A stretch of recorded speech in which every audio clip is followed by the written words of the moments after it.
Welcome to இக்லாஸ் IAS academy. So Indian polity இந்த கிளாஸில் வந்து எலெக்ஷன்ஸை பற்றி டிஸ்கஸ் பண்ணலாம்.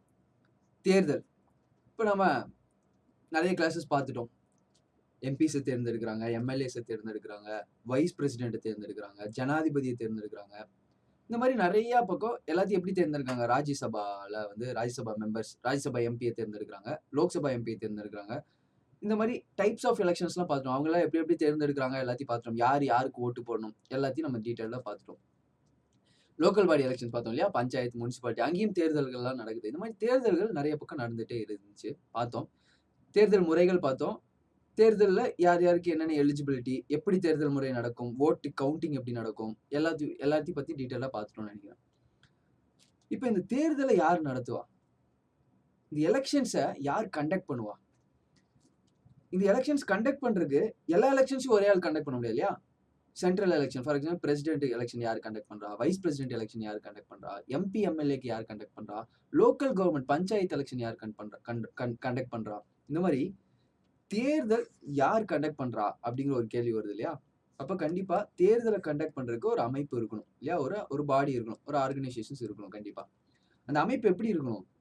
அந்த அமைப்பு அன்பயாஸ்டா நியூட்ரலா இருக்கணும். அப்ப அதுக்குன்னு நிறைய பவர்ஸ் கொடுத்து வைக்கணும். கரெக்டா எலெக்ஷன்ஸ் இப்போ வந்து பிரைம் மினிஸ்டர் மிஸ்டர் மோடியை வந்து தேர்ந்தெடுக்கிறாங்க. அதுக்கு ஒரு எலெக்ஷன் நடத்துறாங்க. அந்த எலெக்ஷன் கண்டக்ட் பண்றது ஒரு எலெக்ஷனுக்கு ஒரு அமைப்பிட்ட கொடுக்குறாங்க. அந்த அமைப்பு எப்படி இருக்கணும்? அதுக்கு சுப்ரீம் பவர் இருக்கணும். அந்த எலெக்ஷனை நடத்துறதுக்கு அதுக்கு பவர் இருக்கணும். பிரைம் மினிஸ்டரா இருப்பாங்க. அந்த ரூலிங் பிரைம் மினிஸ்டருக்கு அவங்களோட இதுக்கு வந்து ஒரு சாதகமா போயிடக்கூடாது. இப்போ கவர்மெண்ட்டுக்கு ஃபேவரா இந்த எலெக்ஷன் நடந்துடக்கூடாது. அந்த மாதிரி தான் எல்லா எலெக்ஷனும்.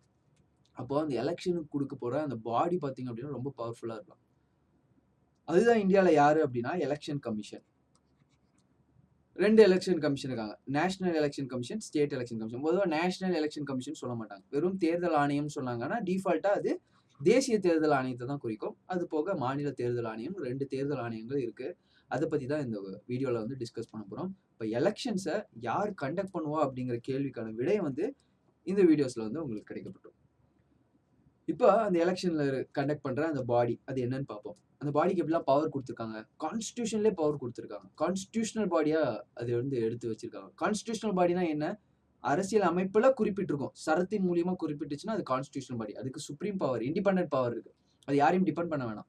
இப்போ அந்த மாதிரி ஒரு பாடி இருக்கு. இப்போ அது மெம்பர்ஸ் எப்படி எலெக்ட் பண்றாங்க?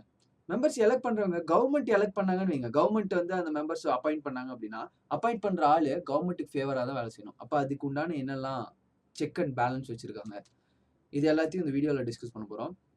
ஸோ எலெக்ஷன்ஸை பற்றி டீட்டெயிலாக வந்து டிஸ்கஸ் பண்ண போகிறோம். 5 வருஷத்துக்கு ஒருக்கா எலெக்ஷன்ஸ் வந்து நடக்குது அப்படின்னு பிளாங்காக சொல்லிடலாம். ஆனால் 5 வருஷத்துக்கு ஒருக்கா எம்பி எலெக்ஷன் நடக்கும், 5 வருஷத்துக்கு ஒருக்கா எம்எல்ஏ எலெக்ஷன் நடக்கும், 6 வருஷத்துக்கு ஒருக்கா ராஜ்யசபா எலெக்ஷன் நடக்கும், 5 வருஷத்துக்கு ஒருக்கா வைஸ் பிரசிடென்ட் எலெக்ஷன், 5 வருஷத்துக்கு ஒருக்கா பிரசிடென்ட் எலெக்ஷன், 5 வருஷத்துக்கு ஒருக்கா municipality election, vice president election நடக்குது. இந்த எலெக்ஷன்ஸ் எல்லாம் யார் நடத்துறாங்க அப்படிங்கிற கேள்விக்கான விடையை தான் நம்ம பார்க்க போகிறோம். National election commission, state election கமிஷனும், எலெக்ஷன் கமிஷன் தேசிய தேர்தல் ஆணையமும், மாநில தேர்தல் ஆணையங்களை பற்றி இந்த வீடியோவில் வந்து டீட்டெயில்டாக பார்க்க போகிறோம். இது வந்து முக்கியமாக கான்ஸ்டிடியூஷனல் பாடிஸ்ல ஒரு இம்பார்ட்டன்டான ஒரு கான்ஸ்டிடியூஷனல் பாடி அப்படின்னே சொல்லலாம். ஃபேக்சுவலாக சொல்லணும் அப்படின்னா பார்ட் 15ல பகுதி 15ல இந்த எலெக்ஷன் கமிஷனை பற்றியும் தேர்தல்கள் பற்றி குறிப்பிட்டிருக்காங்க. அதில் போய் பார்த்தீங்க அப்படின்னா தேர்தல் முறையை பற்றியும் எலெக்ஷன் கமிஷன் அப்படிங்கிற ஒரு பாடியும் அந்த எலெக்ஷன் கமிஷனுக்கு உண்டான பவர்ஸ் என்னென்ன அப்படிங்கிறதையும் கொடுத்துருக்காங்க. நிறைய ஆர்டிக்கல் 324 329 வரைக்கும் கிட்டத்தட்ட ஒரு 5-6 சரத்துல வந்து இந்த எலெக்ஷன் கமிஷனை பத்தி கொடுத்துருக்காங்க. அவங்களோட வேலை என்ன, அவங்க யார் யார் இருப்பாங்க, எப்படி அப்பாயிண்ட் பண்ணுவாங்க, அவங்களோட ஜூரிஸ்டிக்ஷன் என்ன, எல்லாத்தையும் தெளிவாக கொடுத்துருக்காங்க. அது போக எலெக்ஷன் கமிஷனை பத்தி இருக்கக்கூடிய இம்பார்ட்டன்ட் ஃபேக்சுவலான விஷயங்கள், அவங்களோட காலம் எவ்வளோ, வயது எவ்வளோ, அவங்களுக்கு சம்பளம், அந்த மாதிரி விஷயங்களும் நம்ம டிஸ்கஸ் பண்ண போகிறோம். ஸோ ஒரு சரத்தா பார்த்துருவோம். சரத்தை மனப்பாடம் பண்ணணுங்கிற அவசியம் கிடையாது. ஆனால் அதை படித்தவொடனே அது வந்து உங்களுக்கு புரியணும். ஆர்டிகல் 324 சுதந்திரமான மற்றும் நியாயமான, ஃபர்ஸ்டே ரொம்ப முக்கியம். இண்டிபெண்டன்ட் மற்றும் இன்டெகிரிட்டி, ஃபேர் தேர்தல் முறை கண்டிப்பா நடக்கணும். சுதந்திரமான நியாயமான தேர்தல் கண்டிப்பா நடக்கணும். அப்பதான் நியாயமான தலைவர்கள் தேர்ந்தெடுக்கப்படும். ரொம்ப பயாஸ்டா ரூலிங் கவர்மெண்ட்டுக்கு சாதகமா தேர்தல் நடக்கிறது. ஸோ ரூலிங் கவர்மெண்ட் இருக்கக்கூடிய பீப்புள் இருக்கக்கூடிய அந்த தொகுதியில பார்த்தீங்க அப்படின்னா ரொம்ப அவங்க ஆளையே உள்ள விடுறது, அவங்க இவங்களுக்கு பதிலாக ஓட்டு போடுறது, பூத் கேப்சரிங், இதெல்லாம் நிறைய விஷயங்கள் நடக்குது. அப்போ கண்டிப்பா எலெக்ஷன்ஸ் வந்து ஃப்ரீ அண்ட் ஃபேரா நடக்கணும். நம்ம டெமோக்ராட்டிக்ல இருக்கக்கூடிய பேசிக் ஸ்ட்ரக்சர், பேசிக் பிரின்சிபல், ஜனநாயகத்தோட பேசிக் ஸ்ட்ரக்சரே என்ன அப்படின்னா, டெமோக்ரஸினா என்ன? தேர்தல் மூலியமா தேர்ந்தெடுக்கப்படுற நாடு. அந்த தேர்தல் வந்து ஃப்ரீ அண்ட் ஃபேரா இருக்கணும். 324 சொல்லுது, independent election commission in order to ensure free and fair election. ஒரு சுதந்திரமான ஒரு தேர்தல் ஆணையம் வேணும். எதுக்கு அப்படின்னா, ஃப்ரீ அண்ட் ஃபேரா எலெக்ஷன் நடத்துறதுக்கு. ரொம்ப முக்கியமான ஒண்ணு. ஆர்டிகல் 324 குடுத்துட்டாங்க. அப்போ ஒரு எலெக்ஷன் கமிஷன் கண்டிப்பா தேவை. ஒரு அட்டானமஸ் பாடி கண்டிப்பா தேவை. சுதந்திரமான ஒரு அமைப்பு கண்டிப்பா தேவை. எலெக்ஷன்ஸ் நடத்துறதுக்கு கான்ஸ்டிடியூஷன்லயே குறிப்பிட்டுட்டாங்க. ஆர்டிகல் 325 குடுத்திருக்காங்க. No person is ineligible for electoral roll on basis of religion, race, caste or sex. electoral roll அப்படிங்கிறது ஒண்ணும் இல்ல. உங்களுக்கு வாக்காளர் அடையாள அட்டை வரும். எலக்டோரல் லிஸ்ட்னு உங்க தொகுதியில வந்து லிஸ்ட் பண்ணிருப்பாங்க. அங்க போய் உங்க பேர் இருக்கா? பேர் இல்ல அப்படின்னா உடனே நீங்க ரெஜிஸ்டர் பண்ணுங்க அப்படிங்கிற அறிவிப்பெல்லாம் வந்துட்டு இருக்கும். எலெக்ஷன் காலம் அப்போ. இப்ப நீங்க போறீங்க எலக்டோரல் ரோல், அந்த எலக்டோரல் ரோல்ல உங்க பேர் இருக்கு. அந்த பேர் எலக்டோரல் ரோல்ல பேர் வரக்கு ஒரே ஒரு தகுதி, நீங்க சிட்டிசனா இருக்கணும். வயசு 18க்கு மேல இருக்கணும். அதை தவிர வேற எதுவுமே இல்ல. நீங்க என்ன ரிலிஜியன் வேணா இருந்துக்கோங்க. எந்த ஜாதி வேணா இருந்துக்கோங்க. எந்த செக்ஸ், ஆணா இருந்துக்கலாம், பெண்ணா இருந்துக்கலாம், டிரான்ஸ்ஜெண்டரா கூட இருக்கலாம். தேர்ட் செக்ஸ் இப்ப ரெகக்னைஸ் பண்ணிட்டாங்க. 3வது செக்ஸ் அப்படின்னு சொல்லிட்டு டிரான்ஸ்ஜெண்டர் செக்ஸ் ரெகக்னைஸ் பண்ணிங்க. இந்த மாதிரி எது வேணா இருக்கலாம். irrespective of religion, race, caste, sex, electoral ரோல்ல அந்த வாக்காளரோட பேர் வந்துடணும். ஆர்டிகல் 325 அதையும் சொல்லிருச்சு. ஆர்டிகல் 326 சொல்லுது, Lok Sabha and state legislative assembly, மக்களவை மற்றும் மாநில சட்டமன்ற தேர்தல்கள் வயது வந்தோர் வாக்குரிமையின் அடிப்படையில் நடைபெறுகின்றன. Are basis on adult suffrage. Adult suffrage படிதான் நம்ம இந்தியாவில் வந்து எலெக்ஷன்ஸ் நடக்குது அப்படிங்கிறதும் கான்ஸ்டியூஷன்ல குறிப்பிட்டாங்க. Universal adult suffrage. நிறைய பேர் இந்த யூனிவர்சல் அடல்ட் சஃப்ரேஜ், இந்த வயது வந்தோருக்கான வாக்குரிமை அப்படின்னு ஒரு எல்லாரும் இதை வந்து ஞாபகம் வச்சுக்காதீங்க. 18 வயசுக்கு மேல இருக்கவங்களுக்கு வந்து வாக்குரிமை அப்படிங்கிற விஷயம் கிடையாது. யூனிவர்சல் அடல்ட் சஃப்ரேஜ் அப்படின்னா கரெக்டா தமிழ்ல கொடுத்துருப்பாங்க. வயது வந்தோர் வாக்குரிமை அடிப்படையில். அந்த வயது அப்படிங்கிறது அந்த கண்ட்ரி தான் நிர்ணயிக்கணும். யூகேல 16 வயசு எலெக்ஷனுக்கு.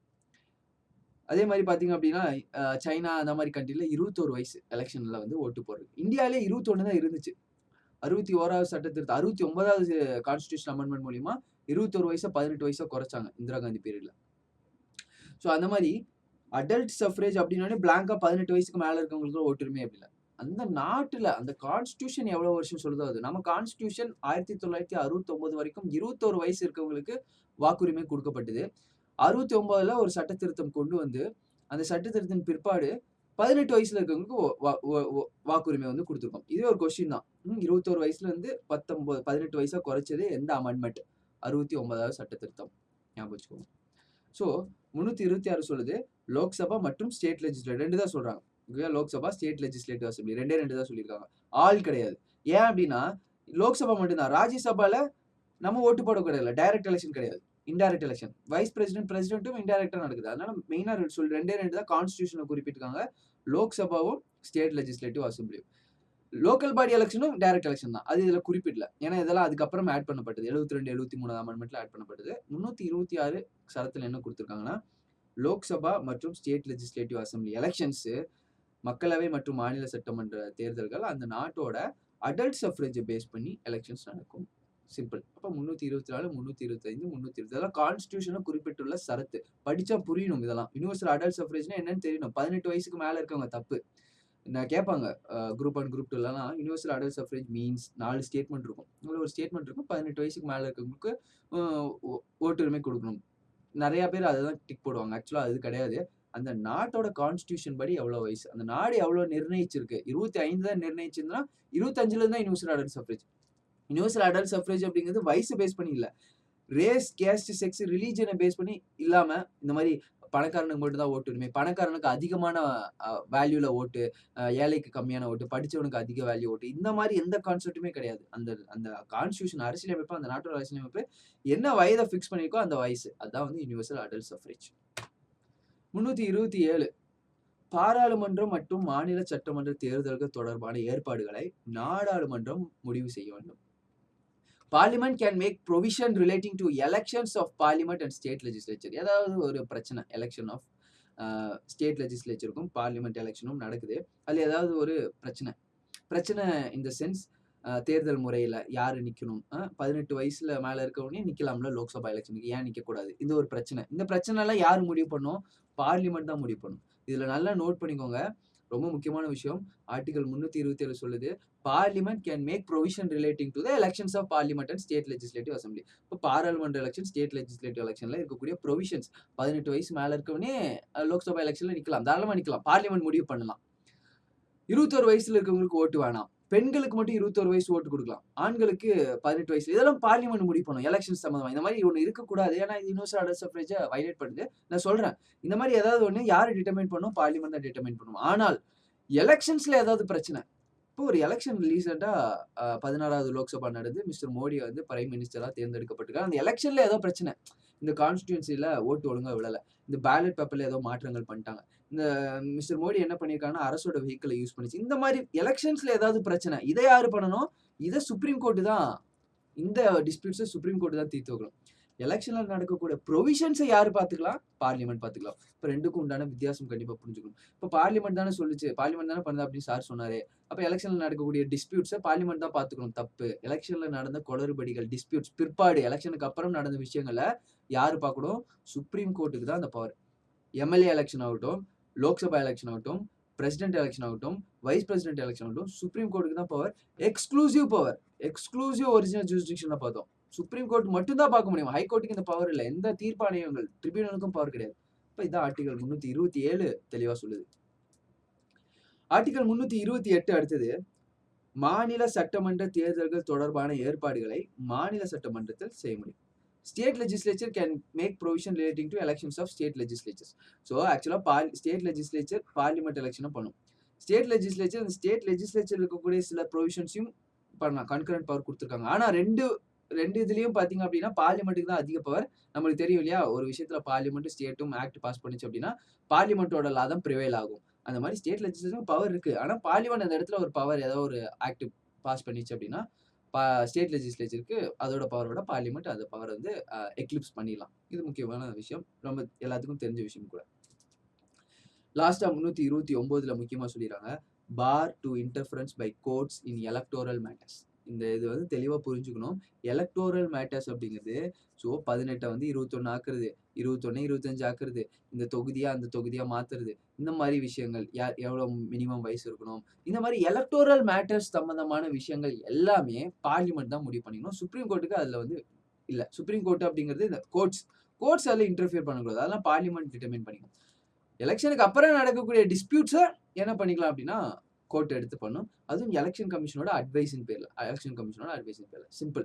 இப்போ இதுதான் வந்து கான்ஸ்டியூஷன்ல எலெக்ஷன் சம்பந்தமா கொடுத்த முக்கியமான ஆர்டிகல்ஸ் என்ன சொல்லுது அப்படிங்கிற விஷயமும் பார்த்துட்டோம். ரொம்ப முக்கியமான விஷயங்கள். இதை தாண்டி நம்ம ஆர்டிகல் 324 சொல்லிருச்சு, ஒரு இண்டிபெண்டன்ட் எலெக்ஷன் கமிஷன் வச்சுக்கோங்க. இருந்துச்சு அப்படின்னா நீங்க ஃப்ரீ அண்ட் ஃபேர் எலெக்ஷனா பண்ணலாம். அப்ப ஆர்டிகல் 324 படி எலெக்ஷன் கமிஷன் ஆஃப் இந்தியா அப்படிங்கிற ஒரு பாடியை வந்து நம்ம வந்து ஃபார்ம் பண்ணியிருக்கோம். இந்தியா வந்து ஃபார்ம் பண்ணியிருக்கு. 1950 ஜனவரி 26 அன்னைக்கு வந்து என்ன ஆகுது அப்படின்னா கான்ஸ்டியூஷன் வந்து இம்ப்ளிமெண்ட் பண்ணப்படுது. அப்பதான் எல்லா கான்ஸ்டியூஷன்ல இருக்கக்கூடிய எல்லாத்துக்கும் பவர் வருது. ஆனா நவம்பர் 26 1949ல எழுதி முடிக்கப்பட்ட உடனே சில விஷயங்களுக்கு வந்து பவர் வந்துருச்சு. அதுல ஒண்ணு எலெக்ஷன் இருக்கக்கூடிய ப்ரொவிஷன்ஸ்க்கெல்லாம் அப்பவே பவர் வந்துச்சு. எலெக்ஷன் கமிஷனுக்கு அப்பவே பவர் வந்துருச்சு. சிட்டிசன்ஷிப் ரிலேட்டடான விஷயம். அதுவும் 1950 வரைக்கும் வெயிட் பண்ணணும்னு அவசியம் இல்லை. அதுக்கு முன்னாடி இந்த நாள்லயே இதெல்லாம் இம்ப்ளிமெண்ட் பண்ணப்பட்டுச்சு சில ப்ரொவிஷன்ஸ். அதுல ஒண்ணு எலெக்ஷன்ஸ். இப்போ எலெக்ஷன் கமிஷன், இந்திய தேர்தல் ஆணையம் ஒரு தன்னாட்சி அரசியல் அமைப்பா இருக்கும். ஒரு கான்ஸ்டியூஷனல் பாடி, அட்டானமஸ் கான்ஸ்டியூஷனல் பாடி. அதான் வந்து தன்னாட்சி. தானே வந்து அவங்க உள்ள இருக்கக்கூடிய விஷயங்களை அவங்களே நிர்ணயித்துப்பாங்க. இந்த எலெக்ஷன் கமிஷன் எதுக்கெல்லாம் எலெக்ஷன் நடத்தி கொடுக்கும்? லோக்சபா எலெக்ஷன் நடத்தி கொடுக்கும் பாராளுமன்றத்துல. ராஜ்யசபா எலெக்ஷனையும் நடத்தி கொடுக்கும். ஸ்டேட் லெஜிஸ்லேட்டிவ் அசம்பிளிஸ், எம்எல்ஏஸ்லாம் எலெக்ட் பண்றோம் இல்லையா, அதையும் நடத்தி கொடுக்கும். MLC, member of legislative councils, அதையும் நடத்தி கொடுக்கும். Legislative assemblies and legislative councils, அதையும் வந்து எலெக்ஷன் கமிஷன் வந்து நடத்தி கொடுக்கும். பிரசிடென்ட் எலெக்ஷனையும் நடத்தி கொடுக்கும், வைஸ் பிரசிடென்ட் எலெக்ஷனும் நடத்தி கொடுக்கும். இந்த 5 எலெக்ஷனையும் பார்த்தீங்க அப்படின்னா நம்ம நேஷனல் எலெக்ஷன் கமிஷன், தேசிய தேர்தல் ஆணையம், எலெக்ஷன் கமிஷன் அப்படின்னா தேசிய தேர்தல் ஆணையம் நடத்தி கொடுக்கும். இந்த எலெக்ஷன்ஸ்லாம் எலெக்ஷன் கமிஷன் தான் நடத்தி கொடுக்கும். நிறைய பேர் ஸ்டேட் லெஜிஸ்லேச்சர்ல இருக்கக்கூடிய சட்டமன்ற தேர்தலை வந்து ஸ்டேட் எலெக்ஷன் கமிஷன் நடத்தணும் அப்படின்னு நினைச்சுப்பாங்க. ஆக்சுவலா அதையும் யார் நடத்துறா? Election commission, national election commission, தேசிய தேர்தல் ஆணையம் தான் சட்டமன்ற தேர்தலையும் நடத்தி கொடுக்குது. முக்கியமான ஒரு விஷயம். கம்போசிஷன், அது யாரெல்லாம் இருப்பாங்க? ஒரு சீஃப் எலெக்ஷன் கமிஷனர், அவருக்கு கூட 2 அசோசியேட் சீஃப் எலெக்ஷன் கமிஷனர், அதாவது 2 எலெக்ஷன் கமிஷனர்ஸ். ஒரு chief election commissioner, 2 election commissioners இருப்பாங்க. இது வந்து ஒரு மல்டி மெம்பர் பாடி அப்படிங்குவாங்க. மல்டி மெம்பர் பாடினா ஒன்றுக்கும் மேற்பட்ட நபர்களை கொண்ட ஒரு குழு. அந்த மாதிரி 3 பேர் இருக்காங்க. இப்போ ஒரு எலெக்ஷன் கமிஷன் எடுத்தோம் அப்படின்னா ஒரு சீஃப் எலெக்ஷன் கமிஷனும் 2 எலெக்ஷன் கமிஷனர்ஸ் இருக்காங்க. மொத்தம் 3 பேர் இருக்காங்க. இப்போ 3 பேர் இருக்காங்க. ஆனால் 3 பேத்துக்குமே ஈக்குவல் பவர் தான். சரியா? 3 பேத்துக்கு equal power. First among equal மாதிரி. அவருக்கு ஒரு கொஞ்சம் சுப்ரீம் பவர் தவிர 3 பேத்துக்கு ஈக்குவலான பவர், ஈக்குவலான அலவன்ஸ், ஈக்குவலான விஷயங்கள்.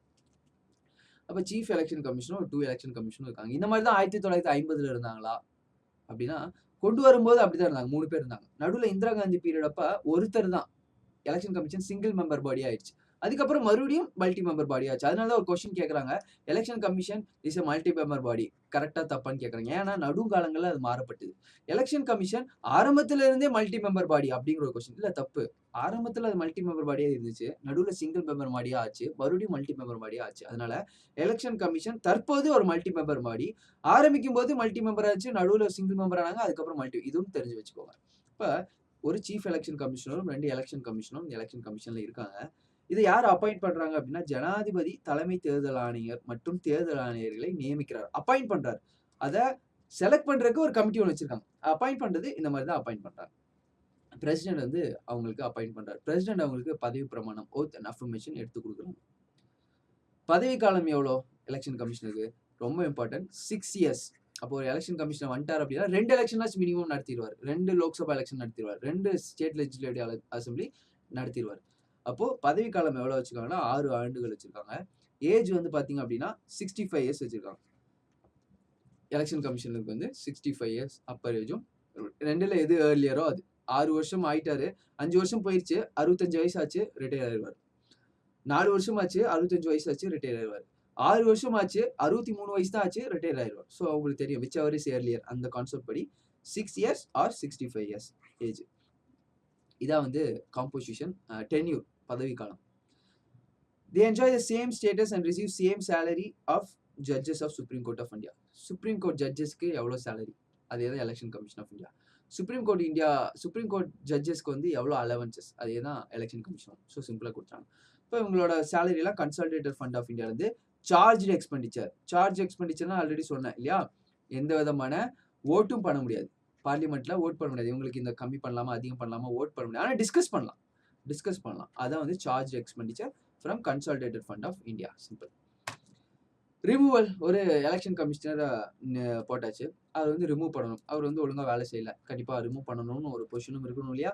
இப்போ சீஃப் எலெக்ஷன் கமிஷனர் எப்படி ரிமூவ் பண்ணலாம் அப்படின்னா, நீதிபதியை போல சுப்ரீம் கோர்ட் நீதிபதி, உச்ச நீதிமன்ற நீதிபதியை ரிமூவ் பண்ணுறதுக்கு என்ன ப்ரொசீஜர்? லோக்சபா, ராஜ்யசபா 2 பக்கம் ஏதாவது ஒரு இடத்துல ஒரு ரிசல்யூஷன் பாஸ் பண்ணணும். அந்த ரிசல்யூஷன் ஸ்பெஷல் மெஜாரிட்டியில் லோக்சபாலையும் ஸ்பெஷல் மெஜாரிட்டியில் ராஜ்யசபாலையும் பாஸ் ஆகணும். பாஸ் ஆச்சு அப்படின்னா அவர் வந்து ரிமூவ் பண்ணிடலாம். அதே மாதிரி தான் எலெக்ஷன் கமிஷனரையும் ரிமூவ் பண்ணுறதுக்கு national election commissioner, chief election commissioner, அந்த 2 எலெக்ஷன் கமிஷனர் 3 பேர்த்துல யாரோ ஒருத்தர் ரிமூவ் பண்ணணும் அப்படின்னா எப்படி சுப்ரீம் கோர்ட் ஜட்ஜை ரிமூவ் பண்ணீங்களோ பார்லிமெண்ட்ரி ப்ராசஸ் மூலியமா அதே மாதிரி ரிமூவ் பண்ணணும். பவர்ஸ், என்னெல்லாம் அதிகாரங்கள் கொடுக்கப்பட்டிருக்கு? The most important function of commission is to decide the schedule of the election. General election, by election, மெயினாக இந்த ஷெட்யூல் எப்போ எலெக்ஷன் நடத்தணும் அப்படிங்கிறதெல்லாம் வந்து இவங்க தான் பண்ணுவாங்க. எலெக்ஷன்ஸ் மொத்தத்தையும் இவங்க தான் வந்து நிர்ணயிப்பாங்க.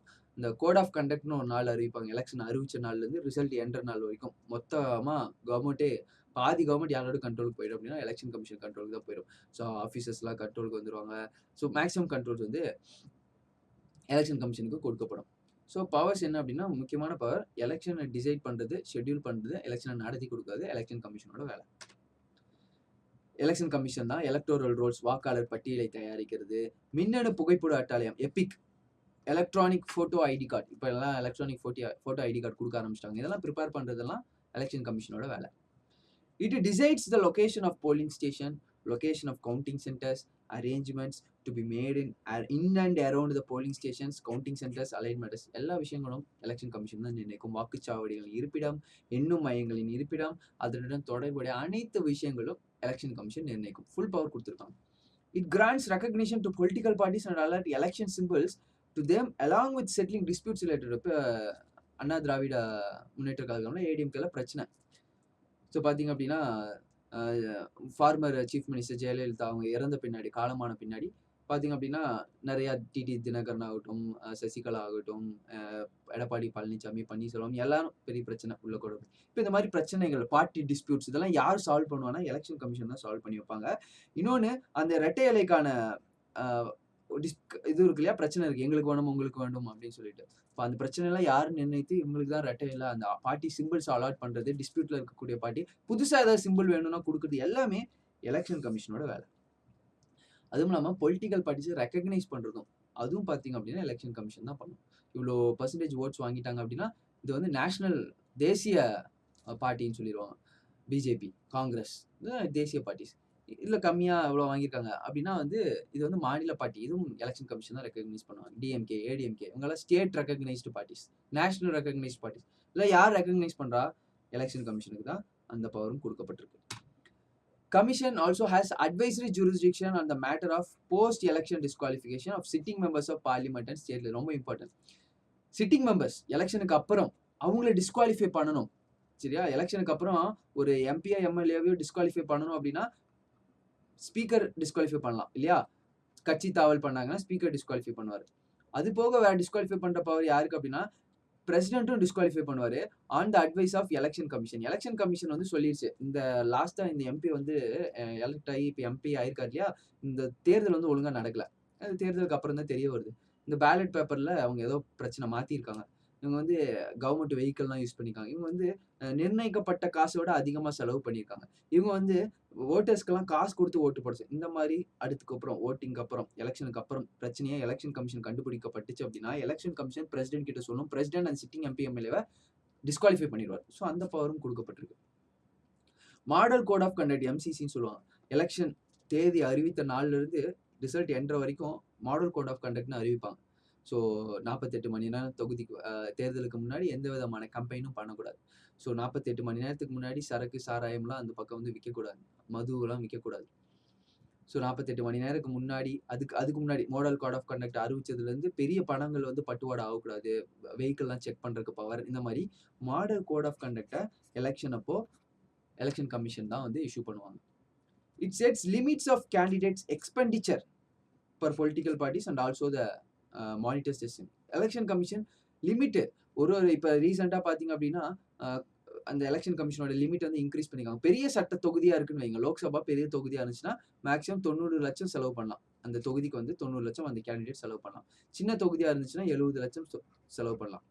இதே வந்து சட்டமன்றமாக இருந்துச்சுன்னா local state legislative assembly MLA எலெக்ஷனுக்கு வந்து ஒரு கேண்டிடேட் எவ்வளோ செலவு பண்ணலாம், 65 லட்சம் செலவு பண்ணலாம். சின்ன தொகுதியாக இருந்துச்சுன்னா 55 லட்சம் செலவு பண்ணலாம். இதுக்கு மேலே செலவு பண்ணக்கூடாது. சரிங்களா.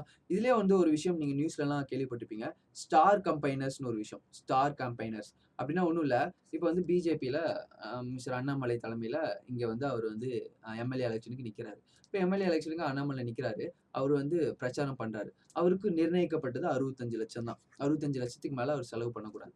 அப்போ அவர் ஸ்டார் கம்பைனர்ஸ் ஒரு ரெக்கக்னைஸ்டு பார்ட்டியாக இருந்துச்சு அப்படின்னா 40 ஸ்டார் கம்பைனர்ஸை வந்து கூப்பிடலாம். இதே ரெக்கக்னைஸ் பண்ணாமல் வெறும் ரெஜிஸ்டர்டு பார்ட்டியாக இருந்துச்சு அப்படின்னா 20 ஸ்டார் கம்பைனர்ஸை கூப்பிடலாம். ஸ்டார் கம்பைனர்ஸ் அப்படிங்கிறது யார் அப்படிங்கிறது அவங்களே தான் நினைக்கிறது. அது இவங்கன்னு இல்லை, எதாவது ஆக்டராக இருக்கலாம், இவராக இருக்கலாம், அமித்ஷாவாக இருக்கலாம், மோடியாக இருக்கலாம். இப்போ அண்ணாமலை என்ன பண்ணுறாரு அப்படின்னா அவரோட தொகுதியில் வந்து கம்பெயின் பிரச்சாரம் பண்ணுறதுக்கு மிஸ்டர் மோடியை வந்து கூப்பிட்றாரு. இப்போ மோடி வந்து இங்கே பிரச்சாரம் பண்ணுறாரு இல்லையா, அவர் ஒரு ஸ்டார் கம்பைனர் தான். இப்போ அவர் வந்து பிரச்சாரம் பண்ணும்போது அவர் வந்து யாருக்கு பிரச்சாரம் பண்ணுவார்னா பிஜேபிக்காக பிரச்சாரம் பண்ணுவார். மிஸ்டர் அண்ணாமலைக்காக பிரச்சாரம் பண்ண மாட்டார். பிஜேபிக்கு ஓட்டு போட சொல்லுவார், அண்ணாமலைக்கு ஓட்டு போட சொல்ல மாட்டார். அதான் ஸ்டார் கம்பைனர்ஸ். ஸோ அந்த மாதிரி ஸ்டார் கம்பைனர்ஸ் வந்து பிரச்சாரம் பண்ணுறது அந்த செலவெல்லாம் இருக்குது பார்த்தீங்களா, அந்த செலவெல்லாம் இதில் எக்ஸ்க்ளூட் பண்ணிடுவாங்க. அதெல்லாம் இதில் சேர்த்து வேணாம். ஸ்டார் கம்பைனர்ஸ் வந்து செலவு பண்ணாங்க. இப்போ மிஸ்டர் ரஜினியை வந்து கூப்பிட்டு அண்ணாமலை வந்து கம்பைன் பண்ண சொல்லுவார். அவருக்கு மேடை போடணும், அவர் வரக்கு வண்டி செலவு, அந்த கூட்டத்தை கூட்டணும், அதுக்கு பேனர் அடிக்கணும். இந்த செலவெல்லாம் இந்த எலெக்ஷன் கம்பெனிலாம் சேர்த்த மாட்டாங்க. அதான் ஸ்டார் கம்பெனிஸ்க்கு எவ்வளோ செலவு பண்ணுறோமோ அது அந்த கேண்டிடேட்டோட அவங்களோட லிமிட்டில் ஆட் ஆகுது.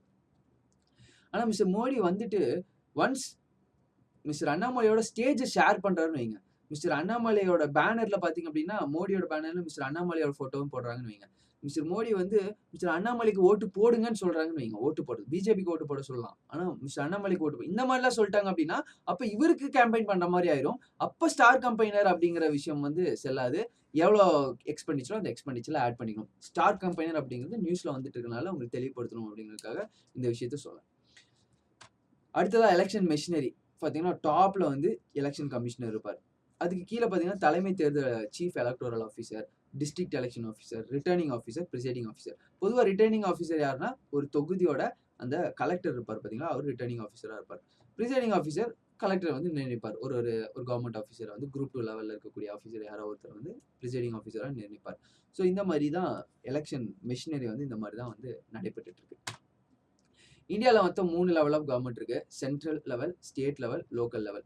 சென்ட்ரல் லெவலில் நடக்கிற election Lok Sabha election, Rajya Sabha election, vice president election, president election. அதே மாதிரி ஸ்டேட் லெவலில் நடக்கக்கூடிய election member of legislative assembly MLA election, MLC legislative council election. அதே மாதிரி லோக்கல் லெவலில் நடக்கக்கூடிய election municipality election, panchayat election. இது எல்லாமே பார்த்தீங்கன்னா 3 லெவலில் நடக்குது. இந்த ஃபர்ஸ்ட் 2 லெவலில் நடக்கிற எல்லா எலெக்ஷனும் யார் பார்ப்பா அப்படின்னா எலெக்ஷன் கமிஷன் தேர்தல் ஆணையம் பார்க்கும். இந்த லோக்கல் லெவலில் நடக்கிறது ஸ்டேட் எலெக்ஷன் கமிஷன் பார்ப்பாங்க. ஸ்டேட் எலெக்ஷன் கமிஷனும் ஒரு கான்ஸ்டிடியூஷனல் பாடி தான். 73, 74வது சட்ட திருத்தம் மூலியமா பகுதி 9, பகுதி 9(7) இந்த 2 விஷயம் கொண்டு வரும்போது ஸ்டேட் எலெக்ஷன் கமிஷனும் கொண்டு வரணும், ஸ்டேட் ஃபைனான்ஸ் கமிஷனும் கொண்டு வரணுங்கிற ப்ரொவிஷனும் கொண்டு வந்துட்டாங்க. At centre level elections are conducted by elections are conducted to elect members of parliament. State level state legislative assembly, local level municipality and panchayat. அப்ப யாரு எந்த எலெக்ஷன் நடத்துறாங்க அப்படிங்கிற விஷயமும் தெளிவா இருக்கும்.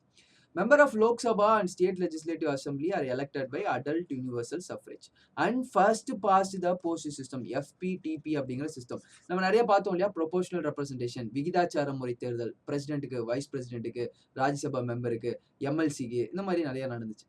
First past the post system தான் நம்மளோட எம்பி லோக்சபா எம்பிக்கும் எம்எல்ஏக்கும் நடக்குது. அது அப்படின்னா ஒன்றும் இல்லை, யார் அதிக பர்சன்டேஜ் ஜெயிச்சுக்கோங்களோ அவங்க வின்னர். மொத்தம் வந்து லோக்சபா எம்எல்ஏ எலெக்ஷன் எடுத்துக்கலாம். ஃபார் எக்ஸாம்பிளுக்கு டிஎம்கேல மிஸ்டர் ஸ்டாலின் ஒரு தொகுதியில் நிற்கிறாரு. ஸ்டாலின் என்ன தொகுதியில் பார்த்தீங்க அப்படின்னா வந்து 3 பார்ட்டி வந்து நிற்குது. டிஎம்கே நிற்குது, ஏடிஎம்கே நிற்குது, பிஜேபி நிற்குது, காங்கிரஸும் நிற்கிறாங்க வச்சுக்கலாம், அவங்களையும் விட வேணாம், காங்கிரஸும் நிற்குது. மொத்தமாக பார்த்தீங்க அப்படின்னா அந்த தொகுதியில் 90% மக்கள் ஓட்டு போட போயிட்டாங்க. 90% மக்கள் ஓட்டு போட்டுறாங்க. இப்போ மொத்தமாக ஓட்டு என்றாங்க யாருக்கு எவ்வளோ அதிகமாக வருது. டிஎம்கேக்கு எவ்வளோ வருது அப்படின்னா மொத்த தொகுதி ஓட்டில் வந்து 30% ஓட்டு வந்து டிஎம்கே கிடைக்குது. அடுத்தது ஏடிஎம்கேக்கு பார்த்தீங்க அப்படின்னா 25%, அடுத்தது பார்த்தீங்கன்னா பிஜேபிக்கு 3%, 4% அப்படி கம்மியாக கிடச்சிச்சுன்னு வச்சுக்கோங்க. அப்போ இது யாருக்கு அதிகமாக கிடச்சுன்னா டிஎம்கே கிடச்சிருக்கு. இப்போ டிஎம்கே தான் வின்னர். டிஎம்கேக்கு வந்து இதே தொகுதியில் 5% தான் ஓட்டு கிடைக்குது. அடுத்து முன்னாடி இருக்க ஏடிஎம்கே, பிஜேபி, காங்கிரஸ் 4%, 3%, 2%, நோட்டாக்கு 50%, இந்த மாதிரி கிடைக்குது. இந்த மாதிரி கிடைச்சாலும் டிஎம்கே தான் வின்னர். நோட்டாக்கு எவ்வளோ கிடைச்சாலும் பிரச்சனை கிடையாது. ஸோ இது உங்களுக்கு தெரிஞ்சிருக்காதுன்னு நினைக்கிறேன். நான் இங்கே எழுதுனதை நான் இங்கே மறுபடியும் இங்கே எழுதுறேன். DMK, ADMK, BJP, Indian national Congress. So 3 பேரும் இதில் வந்து 5% இவங்களுக்கு ஓட்டு கிடைக்குது, இவருக்கு ஒரு 4%, உங்களுக்கு ஒரு 1%, உங்களுக்கு ஒரு 2%. நோட்டாக்கு பார்த்தீங்க அப்படின்னா 50%. நோட்டானா யாருக்குமே ஓட்டு போடலன்னு அர்த்தம். நன் ஆஃப் தி அபோவ்னு சொல்லிட்டு இப்போ புதுசாக சேர்த்துருக்காங்க. 61A கொடுத்துருக்காங்க. ஸோ அதை பற்றியும் பார்க்கலாம். இப்போ யார் வின்னர்னா டிஎம்கே தான் வின்னர். இதுதான் எவ்வளோ பர்சன்டேஜ் கிராஸ் பண்ணும், 50% கிராஸ் பண்ணும், 60% அந்த மாதிரி த்ரெஷோல்ட்லாம் கிடையாது. யார் அதிக ஓட்டு வாங்குறாங்களோ அவங்க வின்னர். அதான் first past the post system. இதுதான் இங்கே நடந்துட்டு இருக்கு. ஆனால் ராஜ்யசபா பிரசிடென்ட், வைஸ் பிரசிடென்ட்க்கு வந்து ப்ரொபோஷனல் ரெப்ரசன்டேஷன் நடக்குது. அப்படின்னா நான் என்னன்னு சொன்னேன், விகிதாச்சார முறை. ஒரு பேப்பர் கொடுத்துருவாங்க, அந்த பேப்பர்ல எல்லாத்துக்கும் ப்ரிஃபரன்ஸ் சொல்லணும், 50% மார்க்கம் தாண்டணும் அப்படிங்கிற விஷயமும் குறிப்பிட்டிருந்தேன். இதான் வந்து நேஷனல் எலெக்ஷன் கமிஷன். இப்போ அதே மாதிரி ஸ்டேட் எலெக்ஷன் கமிஷனும் ஒன்று வேணும். மாநில தேர்தல் ஆணையம் கண்டிப்பாக வேணும் இல்லையா, ஏன்னா லோக்கல் எலெக்ஷன் நடத்தணும் இல்லையா. அப்போ மாநில தேர்தல் ஆணையம் ஆர்டிகல் 243Kல வந்து ஸ்டேட் எலெக்ஷன் கமிஷனை பற்றியும் குறிப்பிட்டிருக்காங்க. அதுவும் பார்த்தீங்க அப்படின்னா free and fair election local கவர்மெண்ட்டுக்கு நடத்தி கொடுக்கணும். அதுக்காக ஒரு state election commission. State election கமிஷன்ல இருக்கக்கூடிய எல்லாம் யார் அப்பாயிண்ட் பண்ணுவா? கவர்னர் அப்பாயிண்ட் பண்ணுவார். ஆளுநர் என்ன பண்ணுவார்னா அங்கே ஸ்டேட் எலெக்ஷன் கமிஷன்ல இருக்கக்கூடிய மெம்பர்ஸ் எல்லாம் அப்பாயிண்ட் பண்ணுவார். அவங்க டென்யூர் கவர்னர் டிட்டர்மைன் பண்ணுவார். மேக்ஸிமம் இதுவும் பார்த்தீங்க அப்படின்னா நேஷனல் எலெக்ஷன் கமிஷன் கூட தான் 6 years, 62 years. அவங்களுக்கு 65னா அவங்களுக்கு 62. கவர்னர் அப்பாயிண்ட் பண்ணுவார். ரிமூவல் எப்படி? Judge of the high court எப்படி ரிமூவ் பண்ணுவீங்களோ அதே மாதிரி தான் இது ரிமூவ் பண்ணுவோம். பார்லிமெண்ட்ல தான் ரிமூவ் பண்ண முடியும். சரிங்களா? ஜட்ஜ் ஆஃப் த ஹை கோர்ட்டை பார்லிமெண்ட் தான் ரிமூவ் பண்ணுவாங்க. அதே மாதிரி ஸ்டேட் எலெக்ஷன் கமிஷன்ல யாரையாவது ரிமூவ் பண்ணணும் அப்படின்னா சட்டமன்றத்தில் ரிமூவ் பண்ணக்கூடாது. பார்லிமெண்ட்ல தான் ரிமூவ் பண்ணணும். ரொம்ப முக்கியமான ஒரு விஷயம். ஒரு கேஸ் இருக்கு. Kishan Singh Tomar versus municipal corporation Ahmedabad case. இந்த கேஸ்ல என்ன சொல்லியிருப்பாங்க அப்படின்னா, இந்த ஆர்டிகல் 243 படி கரெக்டா ஸ்டேட் எலெக்ஷன் கமிஷன் வந்து இந்த ஆர்டிகல் 324ல நேஷனல் தேசிய தேர்தல் ஆணையம் கொடுத்துருக்காங்க இல்லையா, அதே மாதிரி லோக்கல்லையும் பார்த்தீங்க அப்படின்னா ஸ்டேட் எலெக்ஷன் கமிஷன் போடணும் அப்படின்னு சொல்லிட்டு இந்த கேஸ்ல வந்து தெளிவுபடுத்தியிருப்பாங்க. செகண்ட் ஏஆர்சி என்ன சொல்லியிருக்கோம் அப்படின்னா, ஒரு கொலிஜியம் ஒன்று நம்ம போடணும். ஒரு குழு. அந்த குழு யாரெல்லாம் இருக்கணும்? சீஃப் மினிஸ்டர், சபாநாயகர், அந்த ஸ்டேட் லெஜிஸ்லேட்டிவ் அசம்பிளியோட ஸ்பீக்கர், அப்போசிஷன் பார்ட்டி எதிர்கட்சியோட தலைவர், இவங்க 3 பேர்த்தையும் கொண்ட ஒரு கொலிஜியம். அந்த கொலிஜியம் யாரை சொல்லுதோ அவரை கவர்னர் வந்து அப்பாயிண்ட் பண்ணணும் அப்படிங்கிறது என்னன்னா வந்து நம்ம செகண்ட் ஏஆர்சி கமிஷன்ல ரெக்கமெண்டும் பண்ணியிருக்காங்க. Powers and function state legislative அவங்களுக்கு என்ன? ஸ்டேட் எலெக்ஷன் கமிஷனுக்கு என்னெல்லாம் power? State legislature may endow the panchayat with such powers authority to function the self government. State legislature ஒரு பஞ்சாயத்து முனிசிபாலிட்டிக்கு என்னென்ன பவர்னு சொல்லி வச்சு எலெக்ஷனும் வைக்கணும். அந்த எலெக்ஷனை யார் நடத்தி கொடுப்பா அப்படின்னா ஸ்டேட் எலெக்ஷன் கமிஷன் நடத்தி கொடுப்பாங்க. Preparation of plans for economic development, social justice, இதோட வேலையும் பொருளாதார வளர்ச்சி மற்றும் சமூக நீதிக்கான திட்டங்களை வழங்குதலும் ஸ்டேட் எலெக்ஷன் கமிஷனோட ஒரு கட்டாயம். Implementation of schemes for economic development, social justice கிட்டத்தட்ட பார்த்தீங்கன்னா 29 மேட்டர் 11th ஷெட்யூல்ல இருக்கு. 11வது அட்டவணையில் 12வது அட்டவணையில் 18 மேட்டர்ஸ் இருக்கு. இதுக்கு ரிலேட்டடான ஸ்கீம்ஸ் இம்ப்ளிமெண்ட் பண்ணுறது, ரெகுலேஷன், ரூல்ஸ் ரெகுலேஷன் போடுறது எல்லாமே நம்ம ஸ்டேட் எலெக்ஷன் கமிஷனோட வேலை. ஸோ இதான் வந்து சீஃப் எலெக்ஷன் கமிஷன்ஸ். இது வந்து ஒரு கான்ஸ்டியூஷனல் பாடி. National election commission, state election commission ரெண்டுமே பார்த்தோம். ரெண்டுக்கும் மெயினாக எலெக்ஷன்ஸை நடத்தி கொடுக்கணும் அப்படிங்கிற ஒரு நடத்தி கொடுக்கறதுக்காக வச்சிருக்காங்க. இது வந்து ஒரு கான்ஸ்டியூஷனல் பாடியும் கூட. இது போக இன்னும் நிறைய கான்ஸ்டியூஷனல் பாடிஸ் இருக்கு. கான்ஸ்டியூஷன்ல குறிப்பிட்டிருக்கக்கூடிய அமைப்புகள் இருக்கு. நம்ம நெக்ஸ்ட் கிளாஸ்ல வந்து முக்கியமான கான்ஸ்டியூஷனல் பாடிஸும் அதுக்கு அடுத்த கிளாஸ்ல முக்கியமான நான் கான்ஸ்டியூஷனல் பாடிஸும் பார்த்தோம் அப்படின்னா கிளாஸஸ் வந்து எண்டுக்கு வந்துடும். ஸோ தேங்க்யூ ஃபார் வாட்சிங் கிளாஸ் ஐஏஎஸ் அகாடமி. நெக்ஸ்ட் கிளாஸ்ல வந்து அடுத்த ஒரு டாபிக்ஸோட வந்து நம்ம டிஸ்கஸ் பண்ணலாம். தேங்க்யூ ஃபார் வாட்சிங் கிளாஸ் ஐஏஎஸ் அகாடமி.